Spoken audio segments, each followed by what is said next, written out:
Pronto.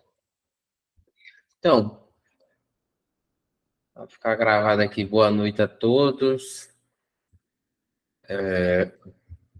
Desculpa aí os 4 minutos de confusão.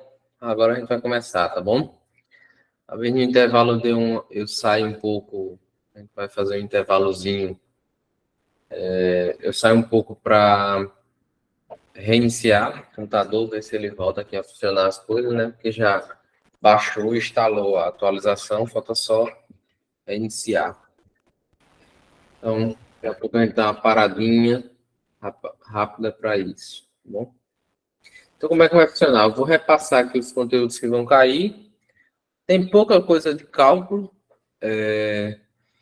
e a partezinha de cálculo eu explico a vocês, tranquilo?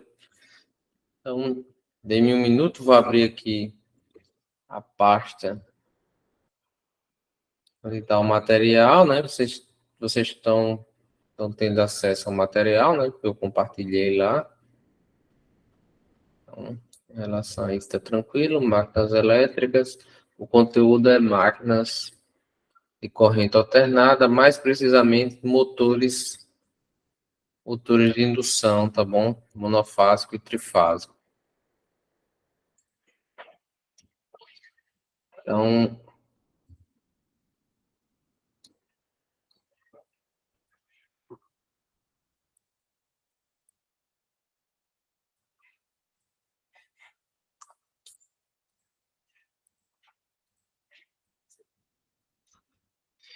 vou passando e vocês vão. E para qualquer coisa, me interrompe, tirar dúvida, tá bom? Ou então coloca lá no comentário. O que foi, pessoal? Alguém falou alguma coisa? Não. Tá bom.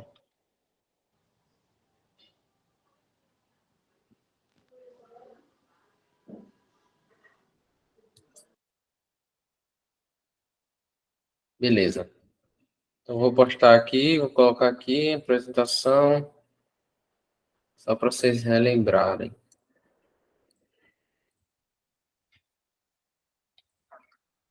Estão vendo aqui. Então, o material, assim, de guia foi esse, mas teve outros materiais também, tá bom? Então, vamos lá. A gente vê essa parte introdutória, né, do que são motores, acho que, enfim, não tem muita dúvida. Eu vou passar rápido porque tem muito material. E aí, para a gente se concentrar em outra parte também. Mas toda essa divisão de motores e porque eles porque os motores assíncronos são os mais usados, né?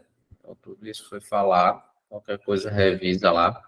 O aspecto construtivo, que eu acho que, né, vocês também estão familiarizados com isso, né? O estator, o rotor, a gente fez prática e tal, com relação a isso. Então, deixa eu dar uma pausa aqui. Quando alguém vem entrar com. Deixa eu ver. Quando alguém tenta entrar com a conta pessoal, eu tenho que dar uma pausa aqui e permitir que a pessoa entre, tá bom? Então, basicamente, a gente já viu também, né? Tipo de rotor, galo de esquilo bobinado, né? Também. Aspecto construtivo. Tudo isso pode cair, tá bom? Aí, demais princípio de funcionamento. Princípio de funcionamento, eu disponibilizei esse vídeo e disponibilizei o conjunto de 3 vídeos, né? Animação, mostrando acesso. Não estão aqui, mas para quem não tem, eu vou pegar agora um conjunto de 3 vídeos que mostra desde o aspecto construtivo, toda essa parte introdutória, até o princípio de funcionamento. Então, quem não. Vou pegar aqui, porque aí quem não teve acesso, enfim, não chegou a tempo de pegar isso, aproveita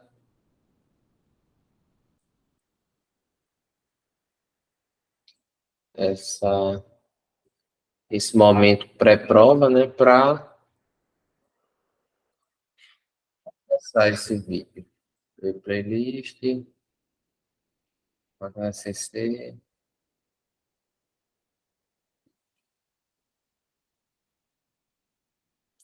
Aqui.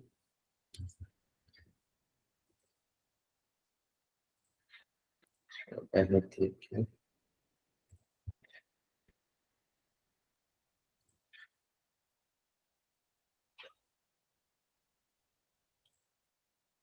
Opa, opa.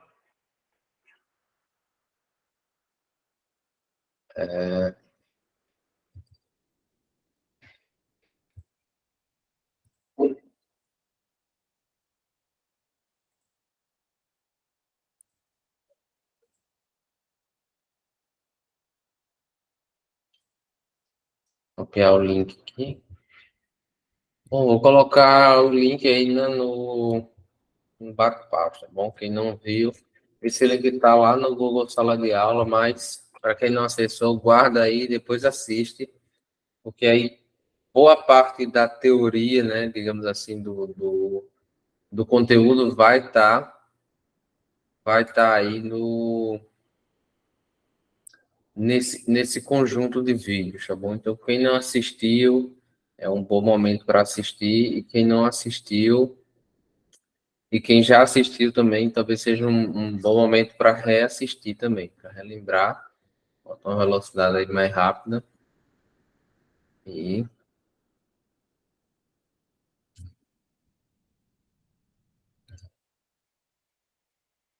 pronto. Então, depois a gente viu a parte do motor polifásico, que aí veio a única parte que tem cálculo mesmo, né? Então, aqui tem velocidade, escorregamento, frequência e torque. Então, vamos lá. Primeira coisa, velocidade de escorregamento, né? Então, velocidade de escorregamento, perdão, velocidade síncrona do motor. Então, velocidade síncrona do motor é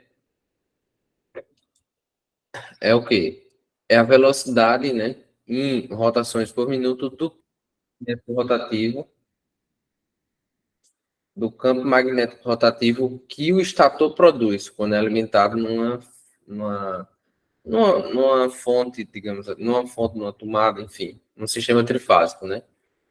Então, ele tem aí essa equação que você vai permitir ele calcular qual é a velocidade síncrona, a velocidade de rotação do campo magnético, tá bom?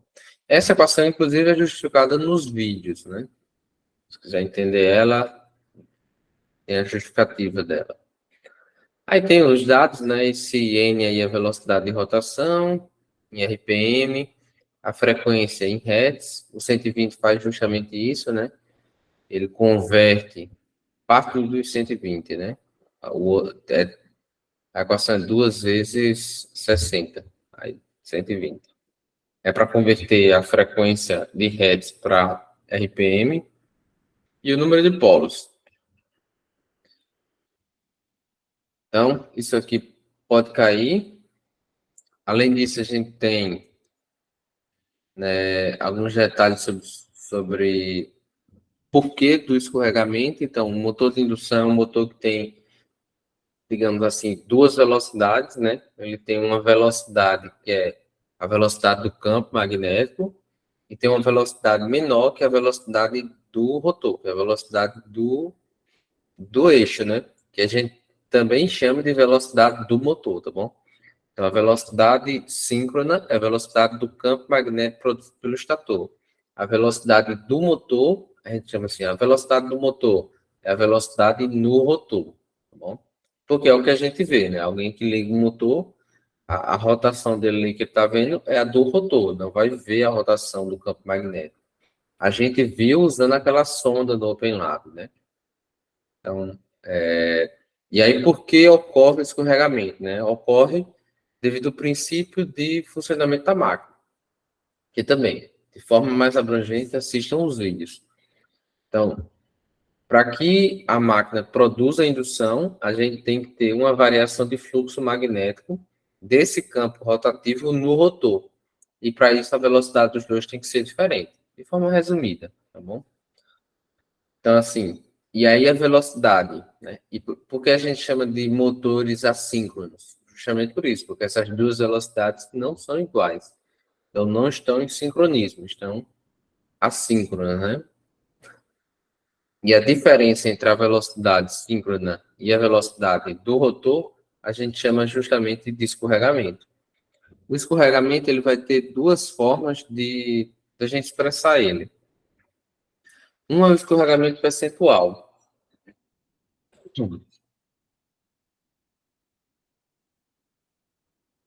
que é esse da equação. O escorregamento percentual ele vai ser a diferença, né, das duas velocidades dividida pela velocidade síncrona. O escorregamento percentual ele sempre vai ser de 0 até 1, né? Então, nunca vai passar desse limiar aí. E ele é o que é mais usado, tá bom? Você pode, inclusive, converter, e tem questões que vão fazer isso, converter ele para porcentagem, mas a gente não trabalha com ele em porcentagem. Você vê essa equação e o cara coloca lá um escorregamento de, sei lá, de 3%. Aí dá os outros detalhes, né? Assim, calcula a velocidade do rotor. Você não trabalha com 3, você trabalha com decimal, 0,03. Lembrar disso. Aí o escorregamento absoluto é apenas a diferença de velocidade síncrona menos a velocidade do rotor. Essa parte de cima aqui é só a parte de cima, o numerador, e ele fica seguindo a unidade de medida padrão, que é o RPM. Esse aqui é dimensional, né? Então, daqui a pouco a gente revisa isso e faz umas questõezinhas, tá bom? Mas só para repassar, aí tem um exemplo aqui, daqui a pouco a gente faz. E por fim, a gente tem a frequência do rotor. Aí, ó, não confundir frequência do rotor, porque frequência dá a entender que é tipo rotações por segundo, no caso de frequência em hertz, com a velocidade do rotor. Velocidade do rotor é uma coisa, né, que é em RPM, e a frequência no rotor é outra. A frequência no rotor é a frequência da tensão induzida no rotor. Por quê? Quando o rotor sofre indução, e por isso também o motor é conhecido como motor de indução, e dentro dele vai circular uma tensão e uma corrente, né? Juntos. Uma tensão e uma corrente alternada. E essa tensão e corrente alternada, ela tem uma frequência, tá bom? E essa frequência, ela vai ser calculada como a frequência, né, do rotor, é igual à frequência da linha, que normalmente é 60 Hz, mas pode ser 50, pode ser outro valor, né? Então, não é padrão, ele pode estar usando um inversor de frequência, vezes o escorregamento decimal, né? Forma decimal, coloquei aí em parênteses. Aí tem o escorregamento e tal. Beleza. Aí, outra coisa que a gente viu só por cima, que é o torque. Eu não vou cobrar muito torque, tá bom? Mas o torque do motor, ele pode ser calculado de acordo com algumas variáveis, né? Tem uma constante K, que ela vai depender da dimensão física do motor. Então, obviamente, quanto maior o motor, maior vai ser o torque para um motor de mesmo tipo, tá bom? Se você comparar um motor trifásico e um motor...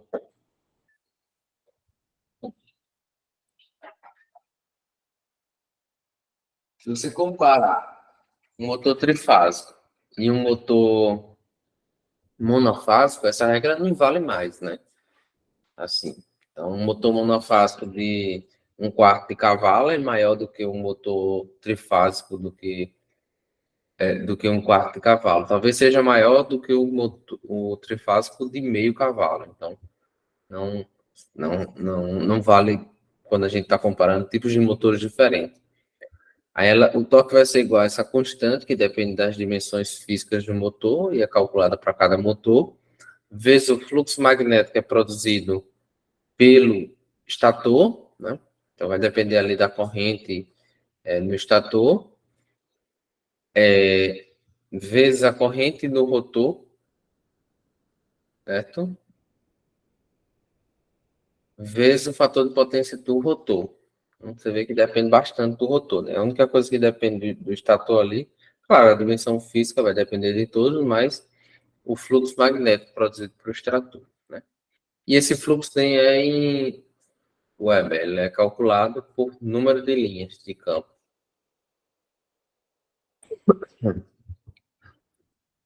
Não, mas isso aí é só para Só para vocês saberem, por exemplo, o torque ele é proporcional ao quê? O tamanho do motor, o fluxo magnético do estator, corrente do rotor e fator de potência do rotor. Beleza. Aí tem a faixa de torque, né? Então, ao longo do funcionamento do motor, ele tem faixas de torques diferentes. Isso é um estudo todinho, muito amplo, né? Muito complicadozinho, tá bom? Mas de forma sucinta, ele passa por alguns pontos de torques que são importantes para a gente saber, por exemplo, se um motor vai conseguir partir uma determinada carga. Então, por exemplo, a gente tem um gráfico aí que mostra o percentual do torque com carga máxima, né? Então, um motor ali com carga máxima, né? Sei lá, um motor de 1 cavalo, ele está carregando 1 cavalo. A parte do cavalo. A parte do cavalo é o seguinte: um cavalo é uma unidade de medida que. Só passando isso, depois eu acho que você estava com dúvida na comparação de tipos do mesmo motor, né, com potências diferentes. Mas o cavalo, ou HP que a gente chama, que é parecido, é a mesma coisa, mas ele é a unidade de medida de potência mecânica do motor. Então, quando a gente está falando de, tipo, sei lá, é tipo um carro mesmo. O motor do carro tem uma potência mecânica, que a gente mede por cavalo, né? E aí, essa unidade de medida é padrão. A gente vai usar cavalo, às vezes HP, beleza. Mas o significado é muito parecido. Aí a comparação que eu fiz é o seguinte, que o torque do motor, ele vai depender das dimensões físicas do motor, tá bom? Quanto maior o motor, maior vai ser o torque. Isso para o mesmo tipo de motor, tá bom? Aí eu fiz uma comparação de números, digamos assim. Então, por exemplo, um motor trifásico de 1 CV que seja fabricado ali no ano próximo também, né? Porque a evolução de fabricação dos motores evoluiu muito e, consequentemente, os motores por cavalo foram reduzindo em tamanho, né? Tem isso também, mas um motor que seja ali fabricado na mesma década, digamos, se eles têm a mesma potência, eles vão ter aproximadamente o mesmo tamanho, tá bom? Salvo alguns casos específicos, né? Então, motor que é usado para algum tipo de coisa, aí pode ter uma diferença, mas o motor do mesmo tipo vai ter o mesmo tamanho se tiver a mesma potência. Não dá para comparar assim se o motor for de tipo diferente. Então, sei lá, um motor síncrono. Dependendo do tipo de motor síncrono, ele vai ser maior do que o motor de indução para a mesma faixa de potência. O motor monofásico, embora a gente ache que ele tem menos bobina por ser monofásico, mas para o mesmo torque ele tem que ser maior do que o trifásico. O trifásico é mais eficiente nesse sentido. Então, lá no laboratório a gente tem um motor, aqueles motores monofásicos pretos, que tem 1/4 de CV, né? Então, não é um CV, é como se fosse 0,25 CV. E eles são maiores do que os de 1/4 de CV dos trifásicos. E, inclusive, são ou do mesmo tamanho ou maior do que os motores que a gente tem lá, que são de meio cavalo, que é de 0,5 cavalo. Espero que tenha ficado aí. Então, aqui em relação ao gráfico, a gente vê que para o percentual de escorregamento, ou seja, um escorregamento zero, então, um escorregamento zero é quando o motor ele está parado, tá bom?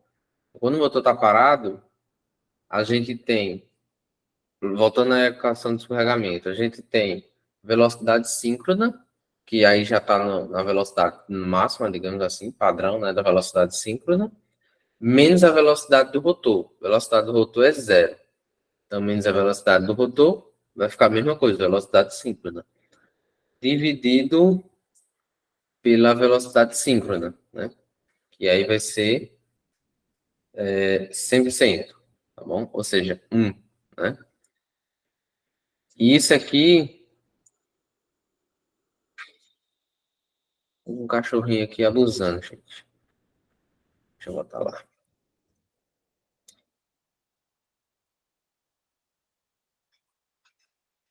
Então, ó, você vê que é o inverso, né? O percentual da velocidade síncrona é justamente o inverso do percentual do escorregamento. Então quando ela está ali em 100%, a velocidade síncrona, você tem um torque que não é necessário, né? Porque o motor está parando. Agora, ele vai começar a partir, aí você tem um torque, né? Que se eleva para dar o ponto de ruptura, né? Que é para ele partir ali o motor, e aí até o ponto que ele chega no torque de partida e consegue depois estabilizar um pouco mais baixo. Não se preocupem com isso, tá bom? É complicado, eu não vou trabalhar muito, nem vou cobrar com vocês.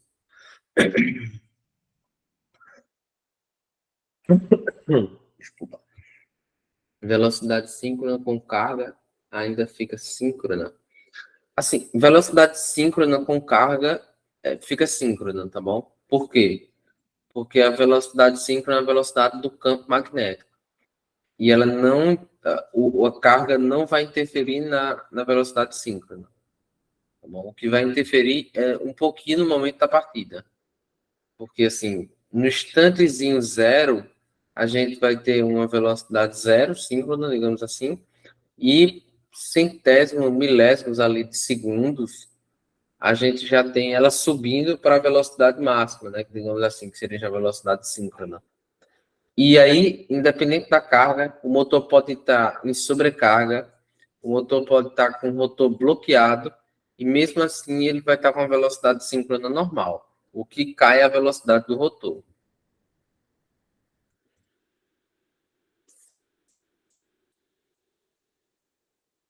Vai ter os exercícios, beleza. Daqui a pouco a gente volta para esses exercícios, tá bom? Então, vamos falar aqui do motor monofásico, né? Então, lembrando, rapidamente também, o motor monofásico é um motor que tem uma característica específica, que é ele não consegue partir sozinho, ele não consegue fazer uma partida só, porque o campo magnético dele não é um campo rotativo, ele é um campo oscilante, tá bom? Então ele precisa de um auxílio para a partida e normalmente o motor ele vai ser denominado de acordo com esse auxílio para a partida.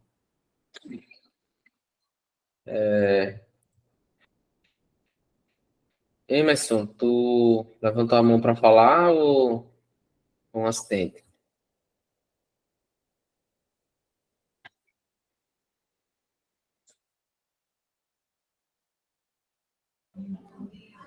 Abra o microfone, Emerson. Professor, eu apertei sem querer, professor. Desculpa aí. Tranquilo, tranquilo, tranquilo. Vamos lá retomar.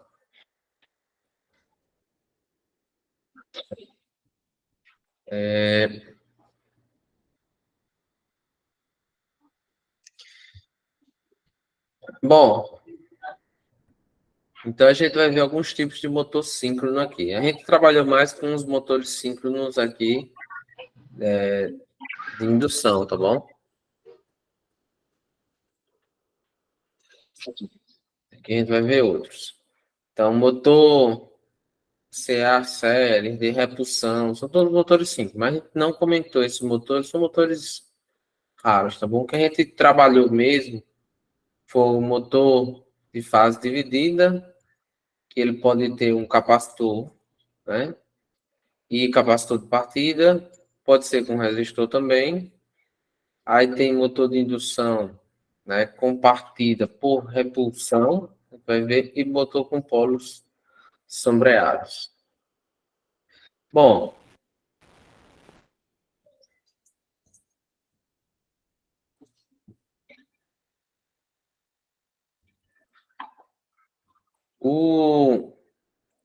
Os enrolamentos do campo do motor monofásico, né, que eles são conectados diretamente à fonte monofásica. Então, o que é que acontece? O trifásico, a gente tem 3 fases, cada enrolamento é conectado a uma fase. E os enrolamentos são organizados de tal forma que, aproveitando a defasagem entre cada fase do sistema trifásico, ele produz um campo magnético rotativo, tá bom? Mas o motor monofásico, ele não tem 3 bobinas, não tem 3 enrolamentos e não tem 3 fases, né? Ele tem apenas uma e uma fase.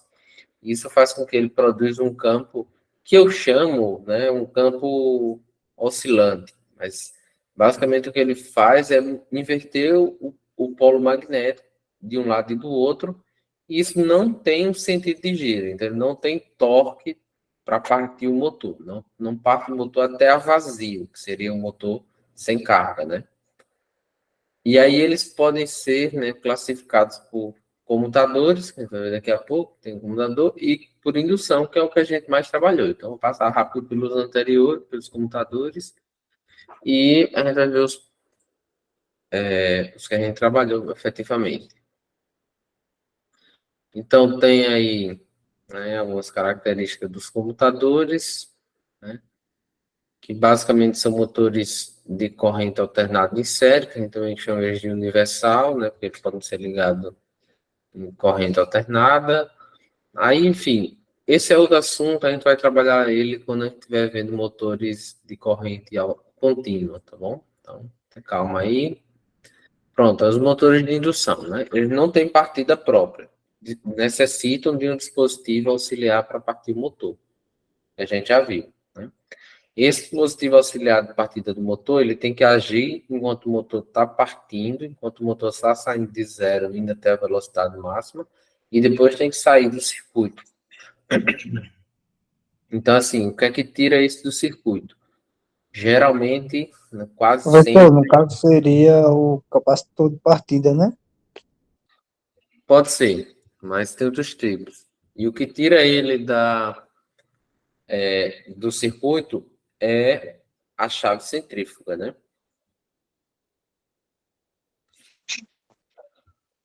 Então, ó, deixa eu ver se tem uma imagem aqui que fica melhor explicar essa parte.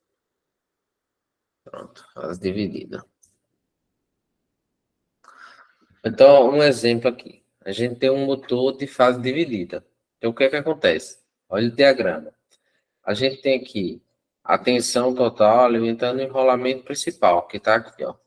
Aí, paralelo ao enrolamento principal, o que é que a gente coloca? A gente coloca a chave centrífuga e um enrolamento de partida, que vai agir apenas para partir o rotor. Depois que o rotor estiver em rotação máxima, essa chave vai abrir, né, devido à força centrífuga, e isso vai deixar de alimentar o enrolamento de partida. Então, eles vão ficar desligados durante todo o funcionamento da máquina, né, depois de partida. Então, normalmente são assim. Aí, o que pode acontecer? Esse aqui é um exemplo, o motor de fase dividida. Só que eles normalmente não são assim, só o enrolamento principal e a chave centrífuga. Ele vai ter um resistor, um capacitor, tá bom? E assim, um resistor foi feito mais em laboratório. Não é comum a gente usar resistor, porque ele não é tão bom quanto um capacitor. E simplesmente por isso a gente usa um capacitor, porque o capacitor deixa o motor muito mais eficiente, tanto na partida quanto em depois que o motor está funcionando, não, mas durante a partida o motor vai fazer menos ruído, ele vai ter uma durabilidade maior, ele gasta menos energia, enfim, é melhor, tá bom? Então, basicamente, o que é que acontece? A gente tem que o enrolamento partida, né? Ele vai ter uma reatância maior comparado ao enrolamento principal. Então, o próprio enrolamento, às vezes, funciona como um capacitor, ele tem uma reatância, só que uma reatância indutiva, maior do que esse aqui. Isso faz com que ele cause uma defasagem dessa parte da tensão que vem para cá. Isso faz com que o fluxo magnético que ele produz esteja um pouco defasado do fluxo do enrolamento principal, o que já é suficiente, muitas vezes, para provocar um torque de partida. E, claro, normalmente a gente introduz outra peça aqui, né? Um resistor, um capacitor.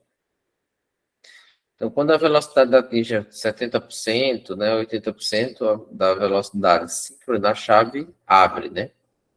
Então, aplicações. E aí, aplicações são muitas, né? Máquina de lavar, ferramentas em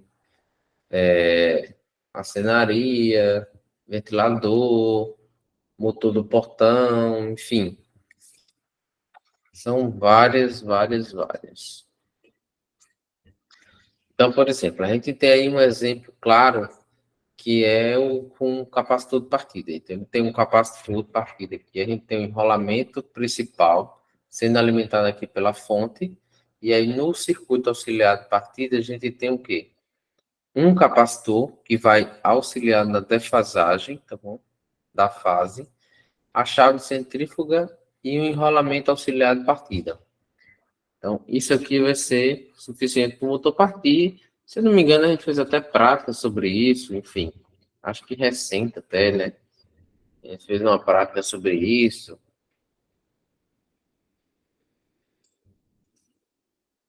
Pois, fizemos.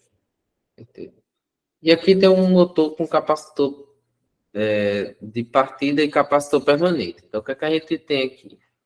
A gente tem o enrolamento principal e, paralelo a ele, a gente tem enrolamento auxiliar junto com um capacitor de funcionamento, tá bom? Ou seja, esse capacitor aqui, ele não desliga, né? Não tem chave desligando. E aí tem um capacitor de partida que está paralelo aqui, né? A esse conjunto e junto com a chave centrífuga, né? A chave centrífuga. E aí quando ele parte aqui, ele vai desligar esse capacitor de partida, é o maior capacitor, normalmente. Maior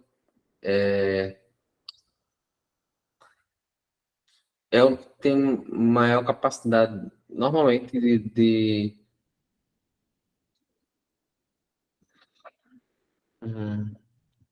como é que eu digo? Uma,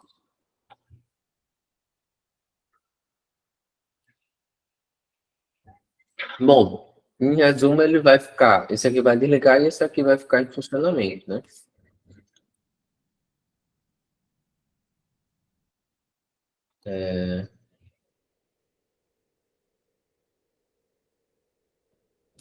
Acho que alguém clicou. Pronto. Não, isso aí a gente já viu, prontos. Aí agora, partida por repulsão, né? Diga aí, Emerson. Professor, no caso aí, em alguns componentes, assim, como eu trabalho com refrigeração, tem muitos motores, até com máquina de lavar mesmo. Tem muitos motores que realmente ele tem o capacitor de partida e o capacitor permanente. Tira a seguinte dúvida. Geralmente, em alguns serviços, a gente pega esses equipamentos e neles não são chaves centrífugas, são relé. São relé, muitas das vezes, de partida. Me diz uma coisa, qual a diferença e qual a melhoria entre o relé e a chave centrífuga? A chave centrífuga seria um tipo de relé ou não? Assim, ela faz a função do relé, né? Então, a chave centrífuga, ela é robusta. Ela geralmente, assim, não dá problema, né? E só que ela é mecânica, né? É uma forma de partida mecânica. E aí você tem esse problema, né? Agora, um relé vai ter algumas vantagens. Então, primeiro, ele não é mecânico, então ele vai acionar. Aí você pode ter alguma forma de chave centrífuga, só que bem pequeno, para ligar e desligar esse relé por eletrônica com um temporizador. Aí depende, entendeu? Por exemplo,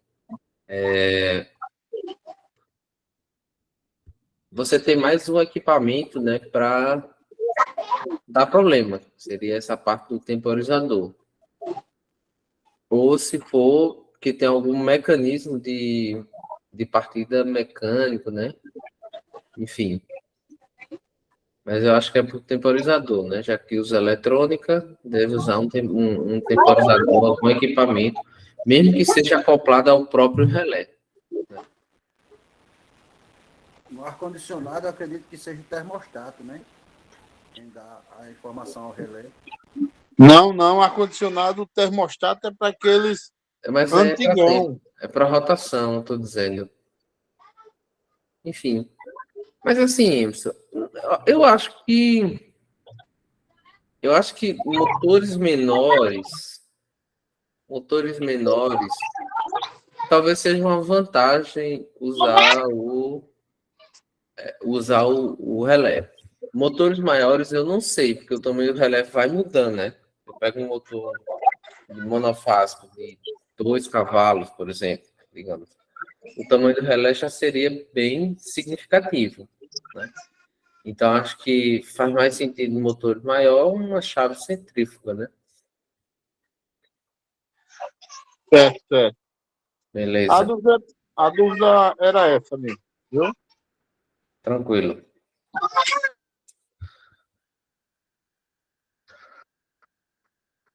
Bom, aí você tem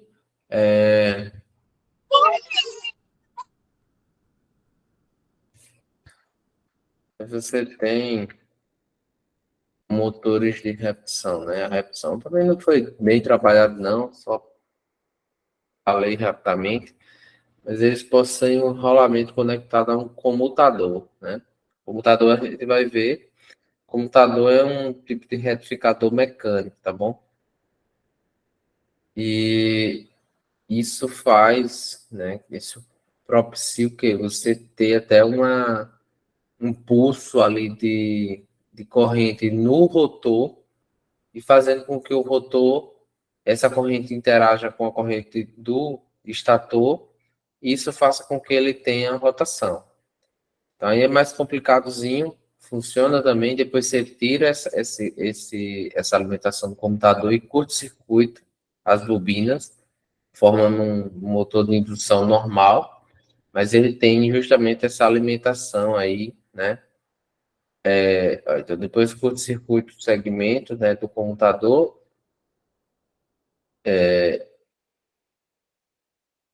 e aí ele vai funcionar como dispositivo de partida. Então, assim, repulsão é justamente por isso, porque quando você alimenta a corrente, quando você injeta a corrente no rotor através do computador, o campo magnético produzido por ele vai causar uma repulsão no campo magnético síncrono. Isso vai ser suficiente para o motor girar. Então, você tem um campo ali girando no sentido, ele vai repelir aquele campo e vai girar no sentido para justamente não alcançar aquele campo. Então, motores com comutadores é muito comum em motor síncrono, né? Motores síncronos são motores de computador. E não sei se vocês sabem o que é um computador. Deixa eu ver aqui se eu acho.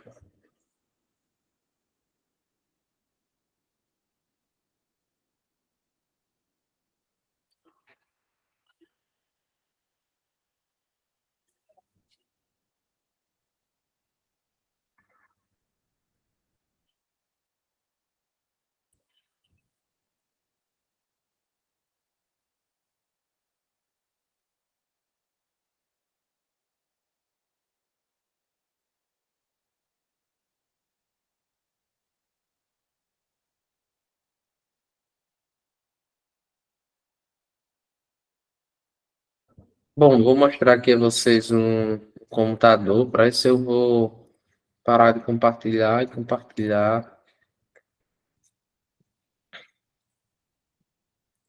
Só para mostrar. Então, esse aqui é um computador de um motor 5. Então, basicamente, como é que funciona? Aqui em cima vai em cima dessa partezinha mais lisa, digamos assim. Então, são lâminas, né, de cobre, e esse pretozinho, esse vão preto, é isolante. E aí, cada lâmina tem contato aqui, ó, com essa parte onde é que você conecta a bobina, e aí o pá da bobina vai ter um aqui, outro lá embaixo. Então, isso justamente através dessa forma você consegue injetar a corrente que está fora, né, no rotor que está se movendo, que vai estar se movendo. E aí, o que é que acontece? Isso vai ser suficiente para o motor partir, tá bom? A gente vai ver mais comutador no... Tirar aqui. A gente vai ver mais comutador no... Né, a gente vai falar no motor síncrono. E aí, por fim, polos sombreados, que basicamente a alteração é no polo magnético do motor monofásico. Você tem uma alteração no polo, e isso direciona, modifica o sentido de fluxo magnético, fazendo com que o fluxo magnético produzido pelo estator ele seja oscilante, mas que ele tenha uma distorção, meio que ele vai e vem, fazendo meio que um S. Ele consegue fazer isso. E aí isso é suficiente para o motor partir, né? Isso é suficiente para o motor partir. Nesse caso aqui, o dispositivo de partida não é retirar, tá bom? Você pode até conseguir desligar, por exemplo,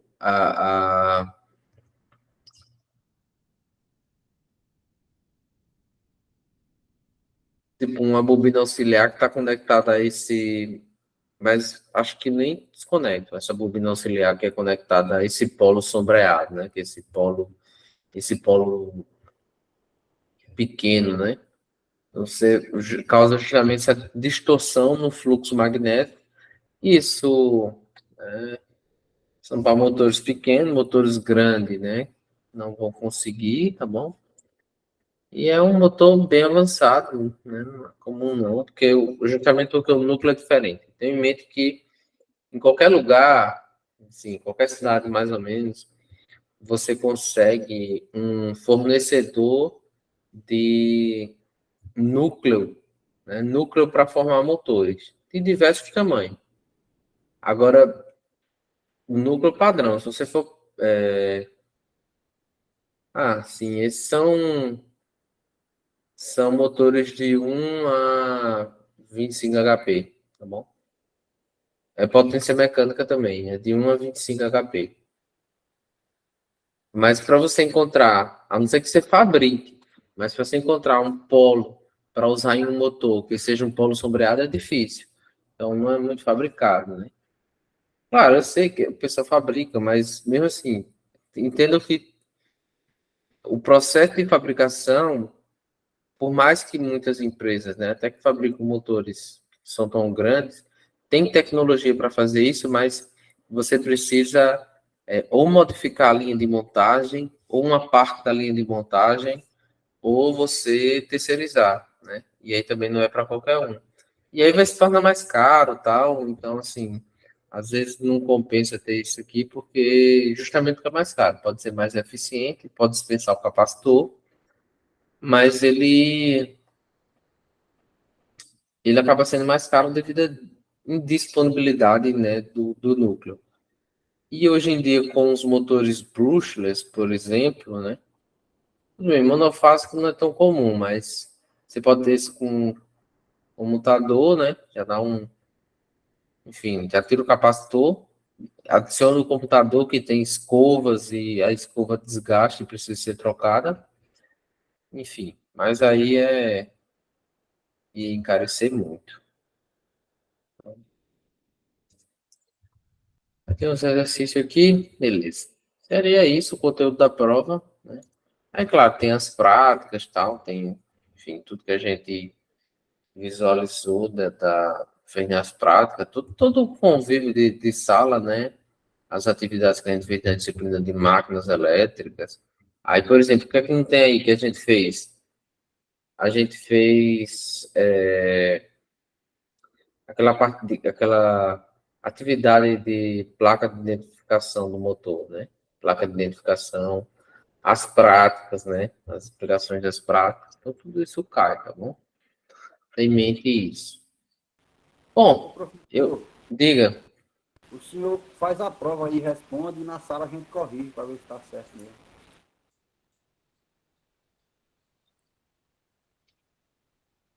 Não gostei muito tanto da sugestão. Ó, eu vou dar uma pausazinha, 5 minutos, e aí recomeço fazendo as atividades, tá bom? Só para dar uma levantada e pegar um copo d'água. Então, 5 minutinhos. Diga aí, Alexandra.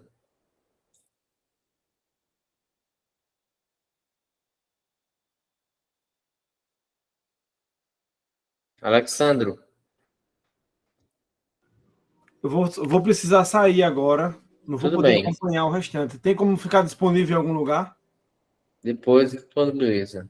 O material pode ficar disponível, né, na sala de aula depois? O vídeo. Obrigado, É boa isso, noite a pessoal. todos aí. 5 minutinhos e eu retorno, tá bom? Valeu, valeu.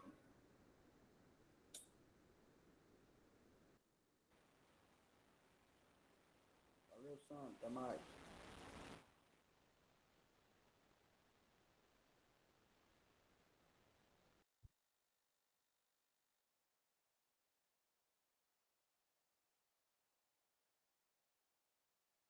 O Márcio já tá tomando uma.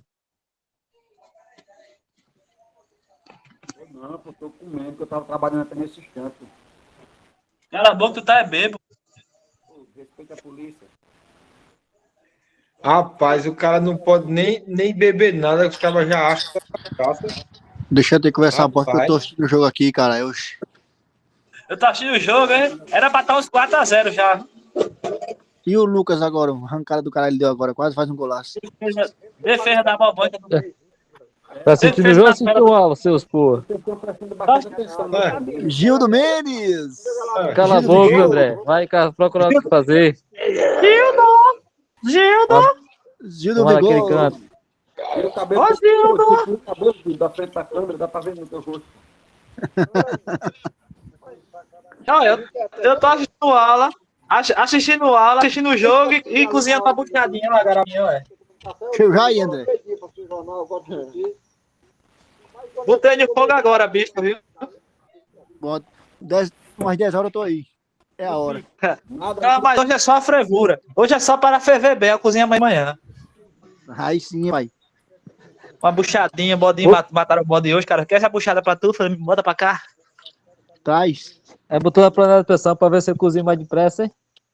É, pra ser cozinha mais rápido, né, Gildo? Aí dentro. Que porra é essa? Gildo! Tá faltando o Joe aí nessa história, bicho. Cadê o Joe, hein? Cadê o Gil? Cadê o Diogo mesmo? É mesmo, ó. O Diogo tá não. Perderam o Joe, foi? Saiu, pô. Foi tomar Danone. Deve estar preso. Ô, Givaldo, olha aí se chegou no teu e-mail, porra, lá, o que você pediu lá. Chegou, Sandro. Obrigado aí, viu? Olha aí, baixa aí, pô. É pra ter enviado antes, só que eu não lembrei. Ô, Sam, Dei. o Márcio não tá nem falando. Parece que o Mário comeu uma abelha, tá com a. Feijão uma abelha, tá com a língua inchada, já tá enrolado. Não, a língua pesada, pô. A língua pesada é quando enche a porra. É porque ele mordeu uma abelha, pô. Tava falando com meu filho aqui, pô, por isso que eu parei o áudio, tá doido? Ah, tá certo, tá bom. Eita, resenha. Gildo Cadê Mendes. Gildo? Gildo! Gildo Vigor.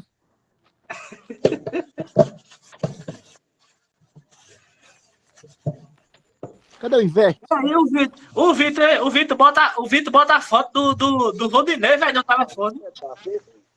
Verdade, verdade, André. Eu vi, pensei que era o Rodinei. Eu achei que o Rodinei tinha participando da aula também. Aí sim. Aí é apaixonado, aí eu nunca vi na minha vida, não, viu? Ele é muito baitula. Mas é São Paulo aí, o Rodilino, Saquete. Valeu, Rodinei. E aí, Rodinei? Salve, Rodinei. Ô, É o Roger. e quem é esse negão por trás de você aí? Salve, Rodinei. É muito boi, Aldinho. Tá ganhando São Paulo? Aí, perto é doido, hein? Tava. Tá ganhando, não, tá ganhando não, tá dando show. Ah, Dando baile. o morto que é o Corinthians, que é o quê? Tá dando baile.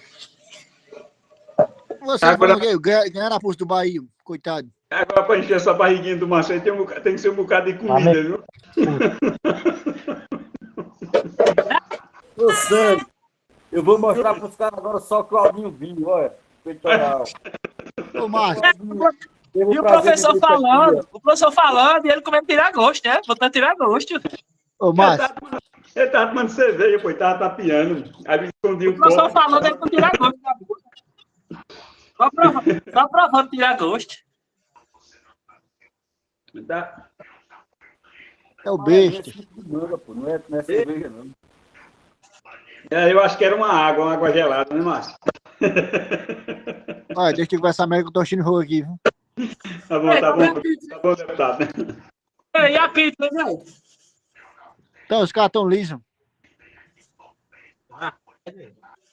Vou também ser mais que o negócio se cancela, velho. Aí o É Gil bom. tá acenando, o Gil quer Tá perguntar. perdido. Vamos Marcar marcar. coisa com áudio. O áudio tá É. perdido. Talvez E foi eu cancela. que não ia, hein, Seto? Tá amarrado pela mulher. Eu tava disponível pra ir, mas quem não conseguiu ir era os caras que estavam na aula. Vamos marcar um dia de sábado pra nós ir? Liso tá vocês. Eu tô com uma nota de 420 aqui pra gastar.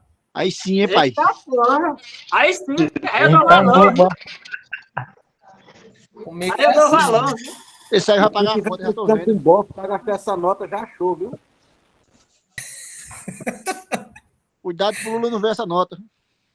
Se o Lula ver, você Tô tá com lascado. medo mesmo. Cuidado, o Lula Se não o ver essa Lula nota. vê, ele rouba Ei, não- até por telepatia. É o Não fale Ninja do ali. Lula.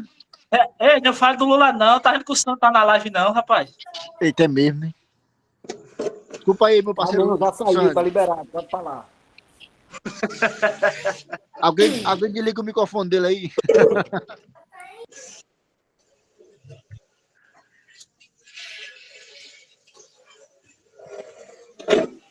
Tô lavando os pratos. Voltei, pessoal. Vamos lá. Então, vamos voltar aqui dessa. E eu vou respondendo, tá bom? Eu vou tirar isso aqui e vou colocar onde é que eu vou resolver as questões. Vou colocar aqui. Pronto. Aí eu vou cortar as questões, recortar e vou colocar lá, tá bom? Vou passar aqui.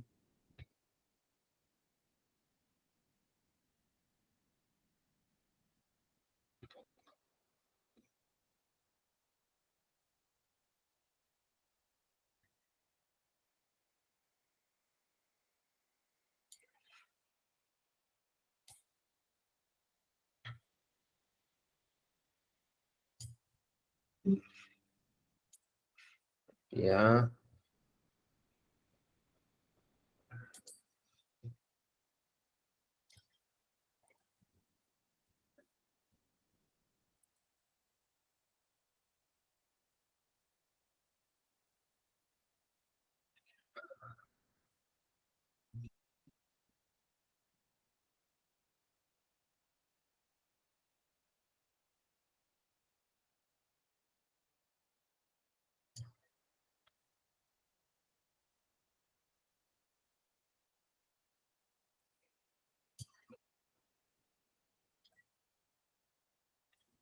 Pronto.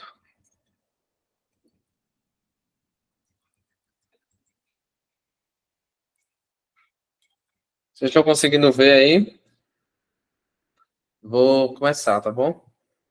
Ah, tá bom, dá pra ver. Obrigado. Eu vou começar aqui e qualquer coisa vocês comentem aí que eu fico olhando. A primeira questão, ela diz o seguinte. A gente tem um motor de indução. Tem um motor de indução que tem 4 polos.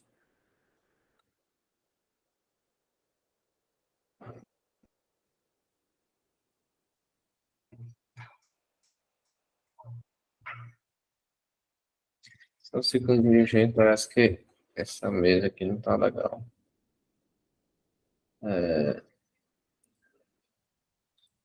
Mapeamento. Ixi. O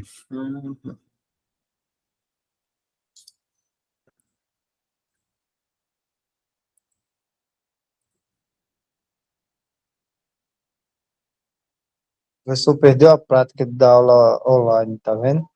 Não, é porque ela estava rastreando. Ela estava fazendo rastreamento numa área diferente aqui do monitor que eu coloquei. Entendeu? Pronto, agora está correto. Então vamos lá. O motor de indução, né? Esse aqui é a primeira questão. Ele tem 4 polos.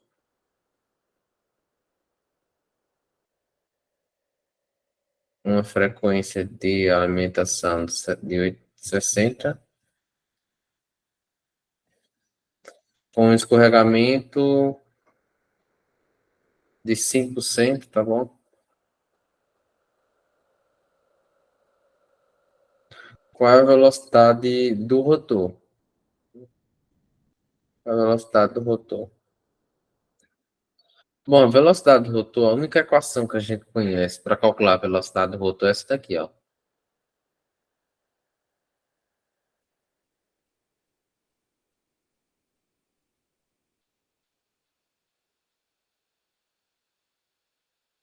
Essa daqui. Só que a gente não tem a velocidade síncrona do motor, que é esse NS aqui, tá bom? Então a gente precisa calcular a velocidade síncrona do motor. A velocidade síncrona do motor, a gente tem uma equação para calcular ela, que é 120 vezes a frequência dividido pelo número de polos. Então a gente consegue calcular por aqui, né? Ficaria como? Ficaria NS é igual a 120. Qual é o valor da frequência? A frequência é 60 Hz. Então, dividido pelo número de polos, que é 4. Aí ficaria NS é igual a 1.800 RPM. Pronto, a gente já tem um valor. Aí agora a gente pode calcular isso aqui. Só que um detalhe. O S, ele é 5%, mas a gente não pode usar ele como 5%. Então a gente vai fazer o quê? Converter ele para decimal. Como é que a gente converte ele para o decimal? A gente pega S, repete o valor, nesse caso 5, e divide por 100. É igual a 0,05. Isso. Zero... Acertou. Pronto. Aqui. Pronto, a gente tem S, tem NS, e com isso aqui a gente consegue calcular NS. Então, substituir aqui. S vale 0,05.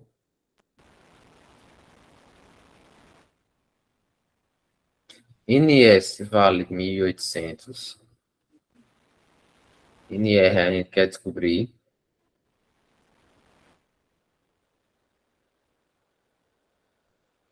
Aí a gente vai ter 1.000 pelos extremos, né? Multiplicar isso aqui por isso aqui.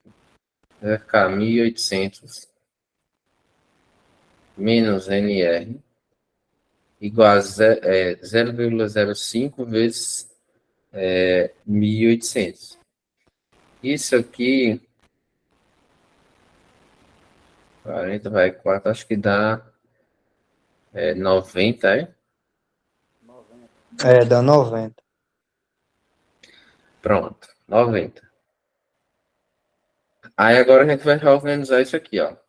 Menos NR, passa os 1.800 para o lado de cá, só que ele vem negativo. Aí vai ficar 90 menos 1.800.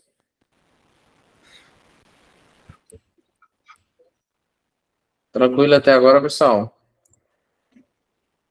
Vai dar a caneta.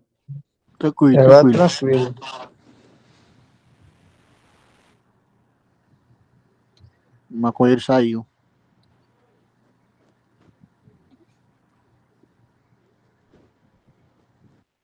Então vamos lá. Aí a gente vai ter o quê? NR igual. Aí, ó, 90 menos 1.800 vai dar o quê? Menos. 1710. Menos 1710. Aí, para tirar isso aqui, a gente pode multiplicar por menos 1. Aí vai ficar NR NR igual a 1710. RP. M. Show de bola. Isso Top aqui. de linha. Então, vamos para a próxima.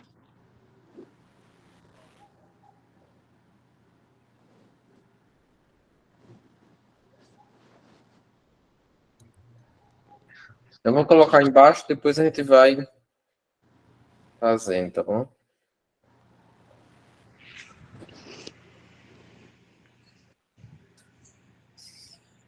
Um escorregamento do estator de um motor de gaiola possui 4 polos. Ó. Um enrolamento de motor 4 polos, né? O segundo é um motor 4 polos. Você pode escrever o número de polos ou pode colocar só 4, é dimensional, tá bom?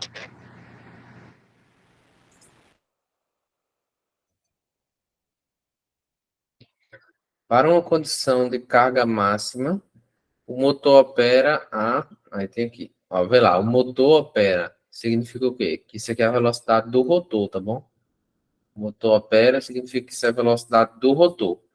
Porque senão diria velocidade síncrona, tal. Mas a velocidade do motor é a velocidade do rotor, né? Esse NR. Então, NR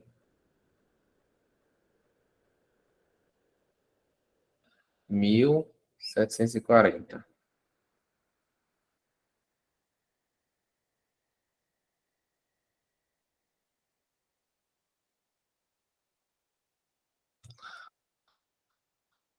Com a velocidade de escorregamento de 60 RPM, ó.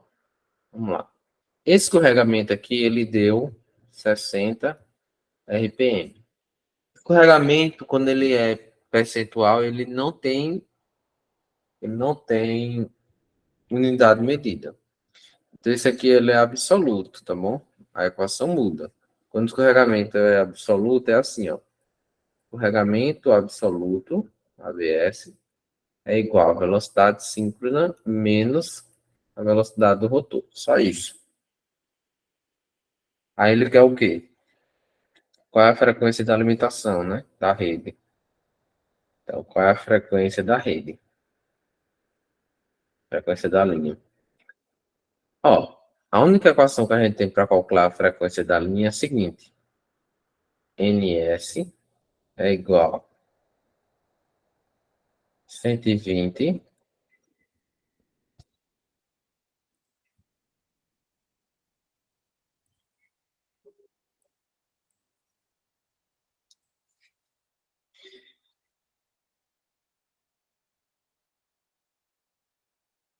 vezes a frequência dividido pelo número de polos.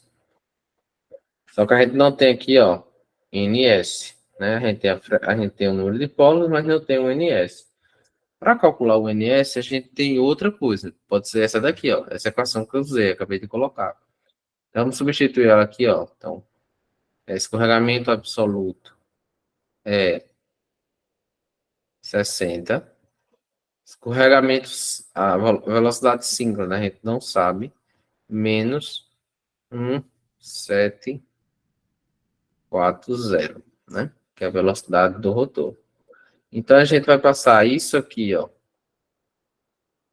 pro lado de cá, e vai mudar o sinal, tá negativo, vai positivo, e vai ficar 1,740 mais 60 é igual a ns.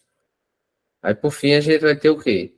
1.800 RPM é igual a ns. Pronto, com esse valor de ns, a gente pode substituir aqui. Vou fazer aqui na frente.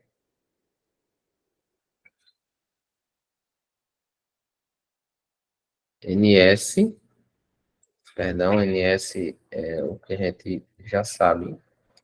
Então, Ô, NS. professor, Oi. a pessoa sabendo essa velocidade síncrone dela, só já tem uma noção de quantos polos vai ser já, né? Aqui já daria para supor, né, que a frequência, por exemplo, vai ser 60, já que é 4 polos e a Isso, velocidade e tal. Mas aí eu estou fazendo isso. aqui para quem não. Então, por exemplo, velocidade síncrona. Velocidade síncrona. 1.800. 120 vezes a frequência por 4. Eu vou repetir aqui, ó, 1.800 é igual. Aí 120 dividido por 4 é igual a 30 vezes a frequência. Frequência da linha. E aí, se eu passar esse 30 dividindo, a gente vai ter que 1.800 dividido por 30 é igual a frequência da linha. E aí, isso aqui vai dar 60, como é frequência em hertz, igual a frequência de linha. Eu sei que para vocês parece ser estranho colocar o valor que a gente quer do lado direito e não do lado esquerdo, né? Mas é a mesma coisa, tá bom? Sinal de igualdade só está dizendo que um lado é igual ao outro. Tem muito que...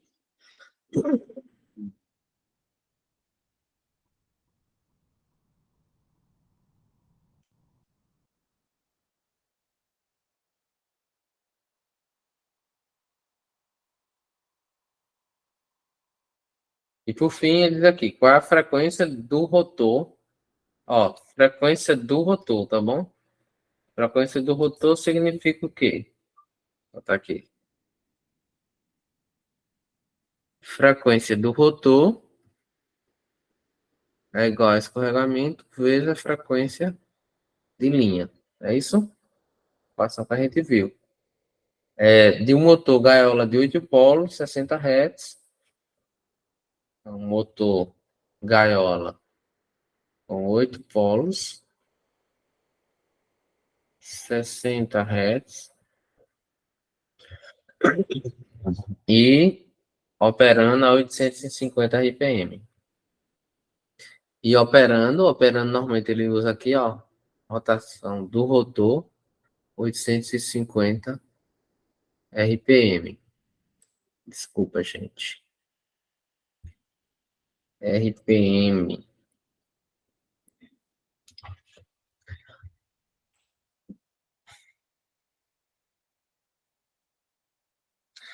Pronto. Bom, para calcular a frequência do rotor, vou precisar calcular o escorregamento. O escorregamento, novamente, o escorregamento ele é a divisão de NS menos NR sobre NS. Só que eu não tenho NS, tá bom? Não tem NS, tem NR, ó. NR tem. Então, NS vai ser igual a 120 vezes a frequência de linha dividido pelo número de polos. Isso eu tenho. Tem um F e tem um P. Então, isso aqui vai ser igual ao quê? 120 vezes a frequência, que é 60, né? Tá dada. Dividido pelo número de polos, que agora é 8.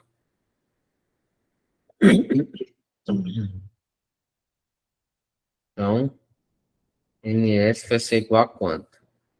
Então, 30 vezes 30, 900, né? Confiram aí. 900.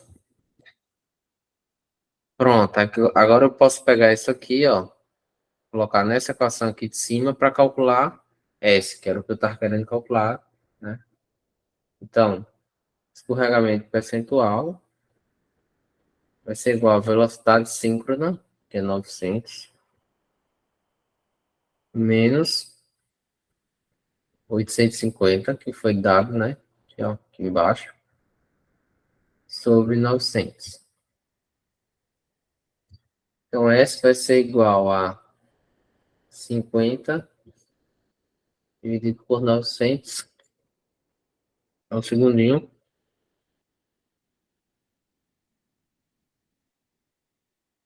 5,56. 5,555, tá bom? S é igual a 0,0556. É a dimensional também. Isso aqui a gente calculou para quê? Para isso aqui, ó, para calcular isso aqui. Questão grande. FR vai ser igual a 0,0556 vezes velocidade síncrona, que é 60.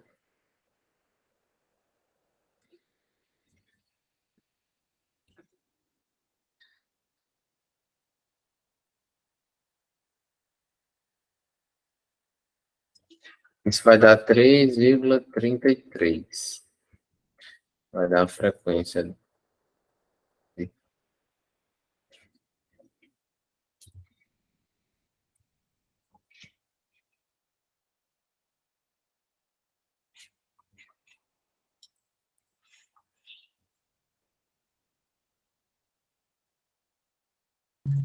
Professor, e a velocidade, a frequência do rotor, ela é tão baixa assim mesmo, né?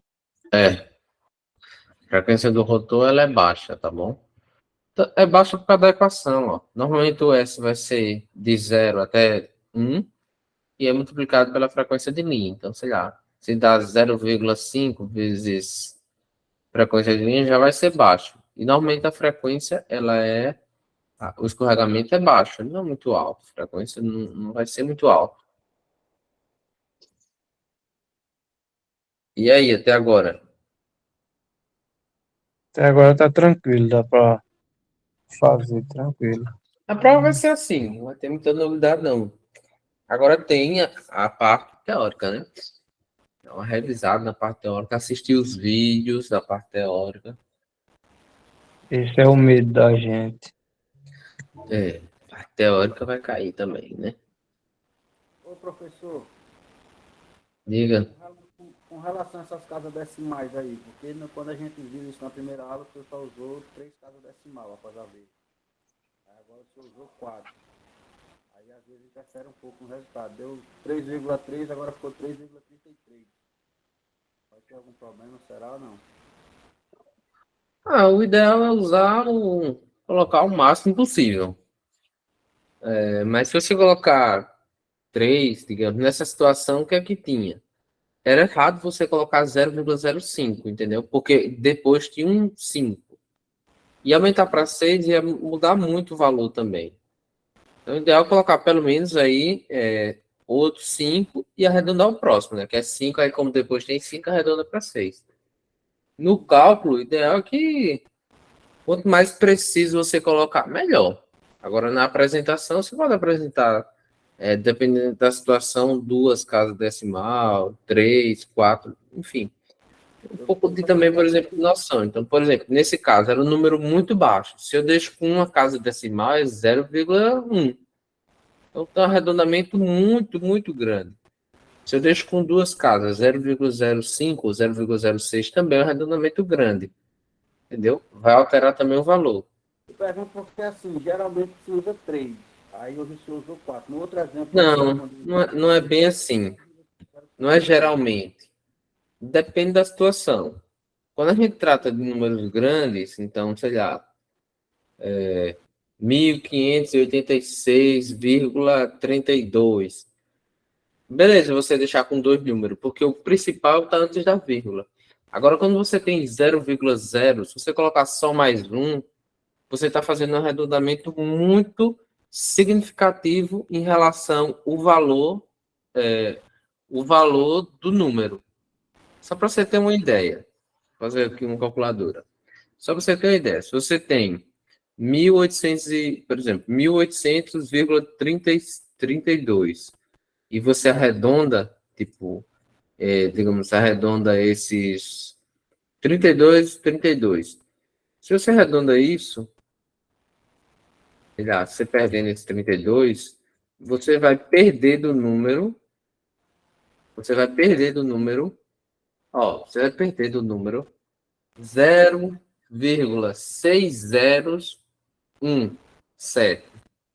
Então, a perda é muito, muito, muito pequena. Agora, se você pega, por exemplo, vou pegar aqui, se você tem 0,033, por exemplo, 0,0555, e você arredonda para 0,5, olha o que vai acontecer.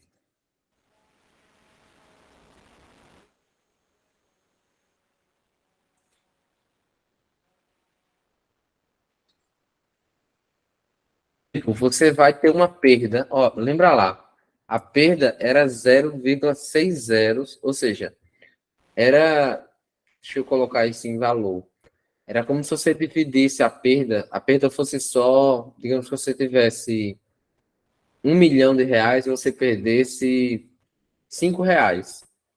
Era uma porcentagem muito baixa do valor do número. Agora, se você tem 0,05555 e você arredonda para 0,505, você está perdendo 11% do número. Então, é um arredondamento muito alto. Então, quando você tem 0,0 alguma coisa, coloca mais casa decimal. Se você tem um valor muito alto, então você tem 1.856,32, você pode botar só o 1.836, que você não vai perder quase nada do número. Não vai perder 1% dele. Agora, se você tem um número que é muito baixo, você arredonda muito ele, você chega a perder 50% do número, 20% do número. Aí vai desandar, vai dar errado. Deu para entender? Entendi. Aí é um pouco de percepção. Realmente, quando a gente está trabalhando com números maiores, 60, né? Aí tudo bem. A gente deixa com 2 casas, tá perfeito. Tá perdendo muito pouco do valor, né? A gente tá Cada decimal. mas aí vai depender. Beleza.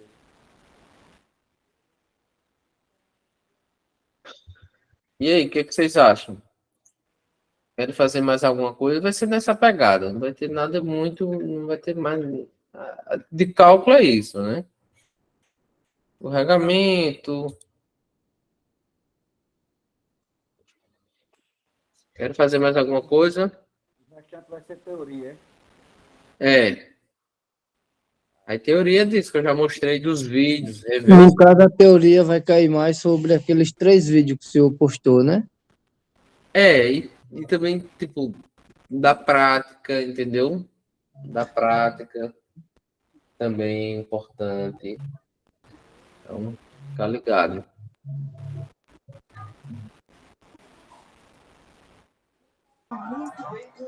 Era bom só mais um aí, né? Pro cara ver se pega mais. Mas o vídeo vai ficar salvo, não é isso?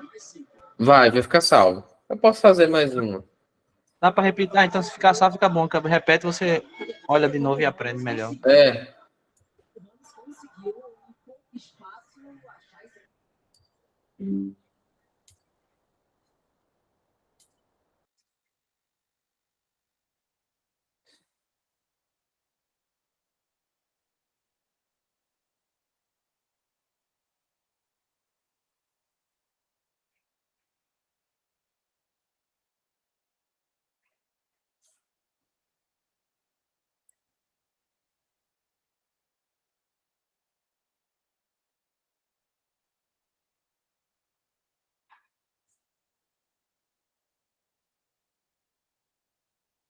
Então, vamos para essa aqui. Um escorregamento, então a gente tem aqui, ó. Um escorregamento de 2,6% do motor de indução do exemplo anterior, perdão.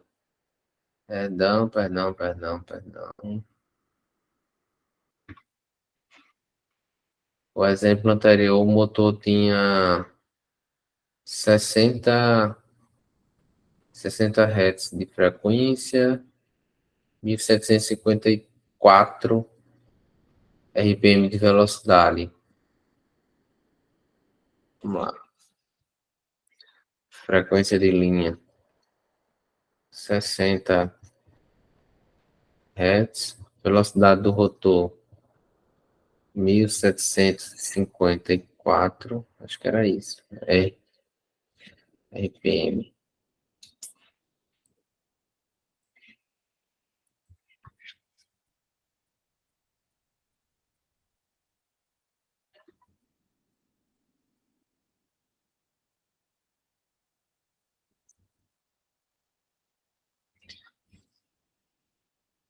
Qual é a frequência do rotor?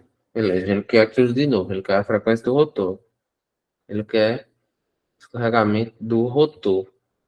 Nesse caso aqui vai ser simples, né? Por quê? Como é que a gente calcula o escorregamento do rotor?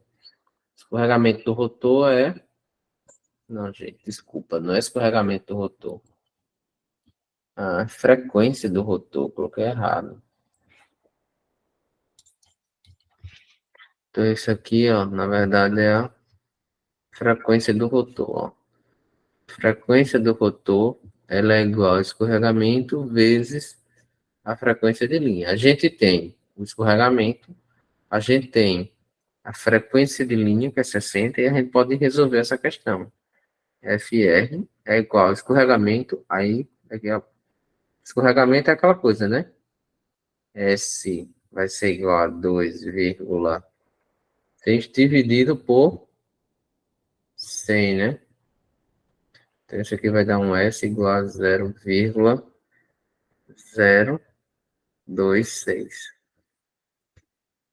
Então, vai ser 0,026 vezes 60.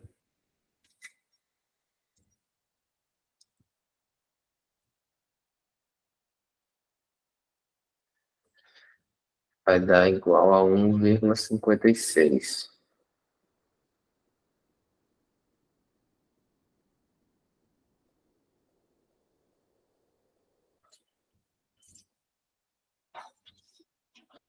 Simples, né? Simplesinha, básica, mas é dessas questões que caem. Beleza? Aí fica essas questões gravadas aí. Eu vou procurar outras questões para mandar. Quem está falando? Márcio? Diga aí. O problema é que na avaliação você bota essas outras que dá o arrudeio, né? Não bota essas que vão direto. É, mas eu mostrei umas que dá arrudeio, né? Acabei de mostrar. Mesmo. Querendo ou não, vamos enfrentar, né? Tem que praticar. Não, mas já caí simples, já caí. Então, por exemplo, deixa eu mostrar aqui. Olha como pode cair também. Pode cair assim, ó. Pode cair assim, ó. É um motor que é alimentado numa frequência de linha de 60 Hz ou 50, né? Ou pode cair ou 50, tá bom? Liga aí o microfone, quem tiver com o microfone ligado, gentileza, no jogo. Então, frequência tipo 60 Hz ou 50, acabei de botar na errada aqui. Vou botar só o 50. Ou 50.